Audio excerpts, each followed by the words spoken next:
Hi friends, welcome to Teacher Mom Diaries. আজি আপোনালোকৰ ওচৰলৈ এটা টপিক লৈ ওলাইছো। টপিকটো হৈছে আমি আমাৰ বেবিজ, বিশেষকৈ 2 ইয়াৰ্ছতকৈ যিখিনি সৰু বেবিজ থাকে, আমি সিহঁতক চকলেট নিদিয়াকে থাকিব পাৰোনে? কেৱল চকলেট বুলিয়ে নহয়, যিকোনো আৰ্টিফিচিয়েল সুইটছ যিবোৰ থাকে, আমি নিদিয়াকে সঁচাকে থাকিব পাৰোনে? আৰু যদি পাৰো, তাৰ সলনি আমি কি কৰিব পাৰো আৰু কেনেকৈনো পাৰো?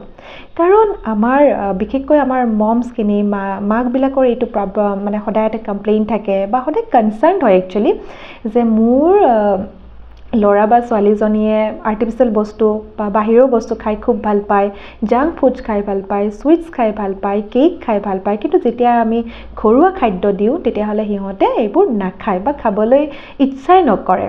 সো এইটো আচলতে কিয় হয়? এইটো আমি জানিব লাগিব যে যেতিয়া আমি সিহঁতক কোনো এটা বস্তু ইন্ট্ৰডিউচ কৰিছোঁ, তেতিয়া আমি সদায় কনচাৰ্ণ হ'ব লাগিব যে আচলতে আমি কি খাবলৈ দিছোঁ। আৰু যেতিয়া সিহঁতে জনা হয়, বিশেষকৈ এবছৰৰ পিছৰ পৰা শিশুৱে জানে যে বস্তু এটা চুব জানে, মুখলৈ নিব জানে আৰু প্ৰতিটো বস্তুৱে সিহঁতে টেষ্ট কৰিব বিচাৰে আৰু টেষ্ট বাডছ লাহে লাহে ডেভেলপ হৈ থাকে। সেইকাৰণে যেতিয়ালৈকে আমি চকলেট বুলি চকলেটক ইন্ট্ৰডিউচ নকৰোঁ, তেতিয়ালৈকে সিহঁতে নাজানিব যে সেয়া আচলতে চকলেট। চকলেটৰ সলনি আপুনি যদি খিচমিচ এটা দি পেলাইও মিঠাটো ইন্ট্ৰডিউচ কৰে, তেতিয়াহ'লে কেঁচুৱাটোৱে বা শিশুটোৱে খিচমিচটো খাবলৈয়ে ভাল পাব আৰু সেইটোকে এটা তেওঁলোকৰ নিড বুলি ভাব আৰু সেইটো খাই পেলাই ভালো পাব। কিন্তু যেতিয়া সঘনাই আপুনি কেক দিব, বিস্কুট দিব, তেতিয়া শিশুটোৱে ভাবিব যে এইটো মই খাব পৰা বস্তু আৰু অবভিয়াছলি মিঠাটোলৈ এটা ক্ৰেভিংছ থাকে। আৰু কেৱল শিশুৰে বুলিনো কিয় ক'ম, আমাৰ ডাঙৰ কিছুমানৰ এইটো থাকে যে বহু বয়সলৈকে টেষ্ট কিছুমান বাডছবিলাক এনেকুৱা হয় যে মিঠালৈ ক্ৰেভিংছটো খুব বেছি, যে চকলেট দেখিলে থাকিব নোৱাৰা হৈ যায়।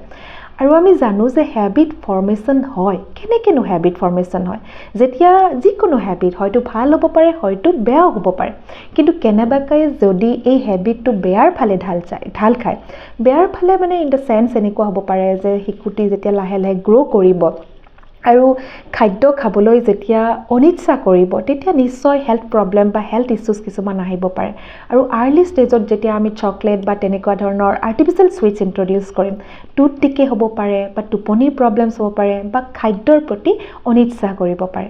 সেইকাৰণে সদায় মন কৰিব যে আপুনি ইন্ট্ৰডিউচ কি কৰি আছে। যদি কেতিয়াবা এনেকুৱা হয় যে আপুনি কিবা এটা নিজেই খাইছে বা হাতত কিবা এটা দেখিছে, চকলেট হয়তো আপোনাৰ আছে ঘৰত, আৰু কেঁচুৱাটোৱে দেখি পেলাই সেইটো বিচাৰিছে আৰু ভাবিব পাৰে যে ইমান কান্দিছে, মই অকণমান বিট এটা দি দিওঁ, অকণমান গুড়ি কৰি পেলাই বিস্কুটৰ হওক বা কেকৰ হওক দি দিওঁ, জিভাত লগাই দিওঁ, কিনো হ'ব? কিন্তু that is the first step. কাৰণ তেনেকৈ কৰাৰ ফলতেই হেবিট ফৰ্মেশ্যন হ'ব। আজি অকণমান দিছে, কালি অকণমান দিছে, থাৰ্ড ডে'লৈ বেবী জনা হ'ব যে য়েছ এয়া মই খাব পাৰোঁ, আৰু সেইটোলৈ বেছিকৈ কান্দিব।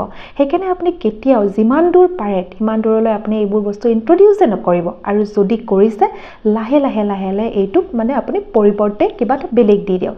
যেনে মোৰ ছোৱালী এজনী আছে, তাই এতিয়া 14th month, আৰু এইটো নকওঁ যে তাই আপোনাৰ চকলেট দিলে নাখাব, কেক দিলে নাখাব বা ইভেন মেগী দিলে নাখাব, অবভিয়াছলি খাব, কিন্তু মই যিমান দূৰ পাৰোঁ মই সদায় এইটোৱে চেষ্টা কৰোঁ যে তাইক আৰ্টিফিচিয়েল সুইটছৰ পৰিৱৰ্তে মইনো কি দিব পাৰোঁ। মই যদি তাইক চকলেটৰ পৰিৱৰ্তে এটা মেছড বানানা বা এটা কল এটা দি দিওঁ, তাই এতিয়া কল খাব পৰা হৈছে, বা আপেলৰ টুকুৰা অকণমান দি দিলোঁ, বা যিকোনো ফ্ৰুটছ দি দিওঁ। কাৰণ আমি জানো যে ফ্ৰুটছ এণ্ড ভেজিটেবলছ বহুত ল'ৰা ছোৱালীয়ে খাব নিবিচাৰোঁ, আৰু এইটো আমি সদায় মন কৰিব লাগিব যে এইটো আমাৰ হেবিট, এনেকুৱা ধৰণৰ হেবিট আমি ফৰ্ম কৰিব লাগিব। আৰু এটা কথা, হাৰ্ডেষ্ট পাৰ্টটো তেতিয়া আহে যেতিয়া আপোনাৰ ৰিলেটিভছ আপোনাৰ ঘৰলৈ আহে বা আপুনি আপোনাৰ ৰিলেটিভছৰ ঘৰলৈ যায়, তেতিয়া বেবীকটো ধুনীয়াকৈ চকলেট এটা দিয়েই দিব, এইটো তোমাৰ কাৰণে বুলি কৈ পেলাই, বা কেক এটা দি দিব, বা যিকোনো তেনেকুৱা আৰ্টিফিচিয়েল বস্তু এটা দি দিব, যিটো ল'ৰা ছোৱালীয়ে দেখি আৰু টেষ্ট কৰি পেলাই খাই খুব ভাল পাব। আৰু তেতিয়া আপোনাৰ দিগদাৰিটো হ'ব যে নো কেনেকৈ কওঁ এতিয়া, কাৰণ ক'লেতো অবভিয়াছলি বেয়া পাব। আৰু সেইবাবে আমি বহু কথাই নকওঁ, জিলাপি হওক বা মিঠাই হওক তেনেকুৱা থাকিলে বাচ্ছাটোক অকণমান খুৱাই দিব। কিন্তু এজ কনচাৰ্ণ মাদাৰ আপোনালোকে সদায় এইটো ভাবিব যে ন আমি কিছুমান কথাত অকণমান ষ্ট্ৰিক্ট হ'ব লাগিব, পলাইটলি হ'লেও আমি ক'ব লাগিব যে এতিয়ালৈ মই বেবীক কোনো ধৰণৰ আৰ্টিফিচিয়েল চুইটছ দিয়া নাই, এতিয়ালৈ আমি ফ্ৰেছ ভেজিটেবলছ এণ্ড ফ্ৰুটছে খুৱাই আছোঁ। চ' যিমান দূৰ পাৰে তেনেকৈ ব্যৱস্থা কৰক, কাৰণ এইটোৱে যিহেতু এটা মেইন গ্ৰ'য়িং ষ্টেজ হ'ব। চ' আপোনালোকে এইটো সদায় মন কৰিব যে বেবীটোকনো কেনেকৈ ভাল আমি কিছুমান হেবিট ফৰ্ম কৰাব পাৰোঁ।